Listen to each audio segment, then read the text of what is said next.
Ceux parmi vous qui, comme moi, ont eu le privilège de grandir à Port-de-Paix dans les années 50 et même dans les années 60, ont certainement connu Érard Jadot, Louis-Marie Benoît-Pierre Thibène, Dieudonné Fardin et Cauvin-Paul. Ces jeunes lycéens exhibaient déjà leur talent d'écrivain dans des publications de quartier. Toutes les fins de semaine, on pouvait les retracer à la salle paroissiale aux côtés de Fritz Petit, Hippias Gaspard, David Sylvestre, Faustin Libert, Luc Chéry, le fondateur de l'école de 1960, Théodore Axius, mieux connu sous son nom de plume Hérodote Mégalos, Ulrich Morisseau et les autres. Ils étaient nos aînés. Et ils étaient aussi nos amis qui, sans le savoir, avaient tracé pour nous le chemin à parcourir après les classes primaires chez les frères de l'instruction chrétiennement coloniale.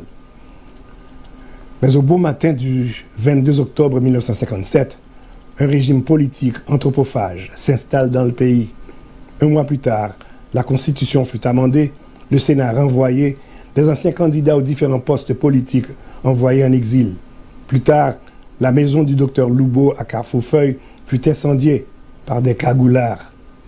Il y eut d'autres incendies à travers le pays, d'autres amendements constitutionnels et enfin un référendum qui, implicitement, devait ressusciter la présidence viagère créée par Alexandre Pétion. Cette démarche machiavélique dura 30 ans. Et 30 ans plus tard, les signes avant-coureurs d'un mal qui répand la terreur commençaient à se dessiner.